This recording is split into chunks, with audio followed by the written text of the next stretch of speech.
জুবায়েদ তখনও মারা যায়নি। বাঁচার জন্য দোতলার দরজায় নক করে কারো সাড়া পায়নি। দোতলা থেকে ওপরে ওঠে। বর্ষা তখন 3 তলায় দাঁড়িয়েছিল তার মৃত্যু কনফার্ম করতে। বর্ষাকে দেখে জুবায়ের বলে, আমাকে বাঁচাও। কিন্তু বর্ষা বলে, তুমি না বললে আমি মাহিরের হতে পারবো না। কি ভয়ঙ্কর, কি পাষাণ্ড। জানা যায় বর্ষা ও মাহির রহমান দুজনের সম্পর্ক শুরু হয়েছিল প্রায় 9 বছর আগে। তখন তারা স্কুলে পড়ত।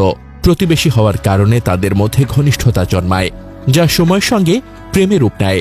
অন্যদিকে জুবায়েদ ছিলেন বর্ষার টিউশনি শিক্ষক। প্রায় 1 বছর ধরে তিনি বর্ষাকে পড়াতেন। এই সময়ের মধ্যে জুবায়েদের ভদ্র, মেধাবী এবং বিনয়ী চরিত্রে মুগ্ধ হয়ে বর্ষা তার প্রতি আকৃষ্ট হন। ফলে বর্ষা ও জুবায়েদের সাথে প্রেমের সম্পর্ক গড়ে ওঠে। কিন্তু সমস্যা হলো, বর্ষা পুরনো প্রেমিক মাহিরের সঙ্গে সম্পর্ক পুরোপুরি শেষ করতে পারেননি।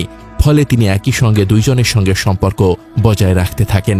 পুলিশের ভাষায় বর্ষা চালু মেয়ে, দুদিকে সম্পর্ক রাখে। 2025 সালের সেপ্টেম্বরের দিকে বর্ষা মাহিরকে জানায় যে সে এখন জুবায়েদকে ভালোবাসে। এতে মাহির প্রচণ্ড রেগে যান। কিন্তু কিছুদিন পর বর্ষা আবার মাহিরের সঙ্গে যোগাযোগ করেন এবং বলেন, আমি শুধু তোমাকেই ভালোবাসি। কিন্তু জুবায়েদ বাধা। এই কথার পর থেকেই জুবায়েদকে সরিয়ে দেওয়ার পরিকল্পনা শুরু হয়। 25 সেপ্টেম্বর 2025 বৃহস্পতিবার তথা ঘটনার 19 দিন আগ থেকে বর্ষা ও মাহির বসে জুবায়েদকে খুনের ছক কষেন। প্রথমে পরিকল্পনা ছিল জুবায়েদকে ভয় দেখানো, কিন্তু বর্ষা বলেন, ও বেঁচে থাকলে আমাদের শান্তি হবে না। এরপর মাহির 2টা নতুন সুইচ গিয়ার ছুরি কেনেন এবং তার বন্ধু ফারদিন আহমেদ আইলানকে সহযোগী হিসেবে নেন। 19 অক্টোবর 2025 রবিবার বিকেল 4:30 জুবায়েদ বর্ষার বাসা রৌশান ভিলায় টিউশনি দিতে যান। বর্ষা আগে থেকেই ফোনে নিশ্চিত করেছিলেন। বাসায় ঢোকার আগেই মাহির ও ফারদিন সিঁড়ির নিচে লুকিয়ে অপেক্ষা করছিল। জুবায়েদ সিঁড়ি দিয়ে উঠতে গেলে মাহির তার সামনে এসে দাঁড়ায় এবং বলে, তুই বর্ষাকে ছাড়বি না? কথা কাটাকাটির এক পর্যায়ে মাহির ছুরি বের করে জুবায়েদের গলায় আঘাত করে। রক্ত ছিটকে দেওয়াল ভিজে যায়। জুবায়েদ প্রাণ ভিক্ষা চায়। ঠিক সেই সময় বর্ষা নিচে নেমে আসে এবং নিজ হাতে ছুরিটি নিয়ে আরেকটি আঘাত করে তার গলায়। তারপর সে 3 তলায় চলে যায়। এদিকে জুবায়েদ দোতলায় দরজায় নক করে সাহায্য চাইতে থাকেন, কিন্তু কেউ সাহস করে বের হননি। সিঁড়ি বেয়ে 3 তলায় ওঠেন তিনি, রক্তে ভেজা শরীরে, শেষ আশায় বাঁচার জন্য। আর ঠিক তখনই 3 তলায় দাঁড়িয়েছিলেন বর্ষা, তার মৃত্যুর সাক্ষী হতে। আমাকে বাঁচাও বলেছিলেন জুবায়েদ। বর্ষার ঠান্ডা উত্তর, তুমি না মরলে আমি মাহিরের হতে পারবো না। এরপর জুবায়েদ সেখানেই লুটিয়ে পড়ে শেষ নিঃশ্বাস ত্যাগ করেন।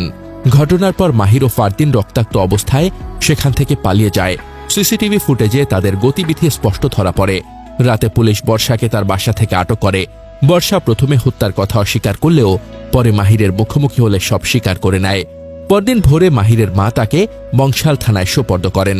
ফারদিনকেও একই দিন আটক করা হয়। পরদিন সকালে জগন্নাথ বিশ্ববিদ্যালয়ের শিক্ষার্থীরা রাস্তায় নেমে আসে। বংশাল থানা ঘেরাও, সড়ক অবরোধ, সব মিলিয়ে উত্তাল হয়ে ওঠে পুরান ঢাকা। বিশ্ববিদ্যালয় দিবসের অনুষ্ঠান স্থগিত করা হয়। জুবায়েদের বড় ভাই এনায়েত হোসেন সৈকত বলেন, ভাইয়ের সঙ্গে বর্ষার সম্পর্ক বিশ্বাস করতে পারছি না। তাদের বাবা মোবারক হোসাইন কেঁদে বলেন, ছেলেকে পড়াতে পাঠিয়েছিলাম, লাশ হয়ে ফিরল। 21 অক্টোবর 2025 সকাল এনায়েত হোসাইন সৈকত বংশাল থানায় হত্যা মামলা দায়ের করেন। অভিযুক্ত করা হয় বর্ষা, মাহির ও ফারদিনকে।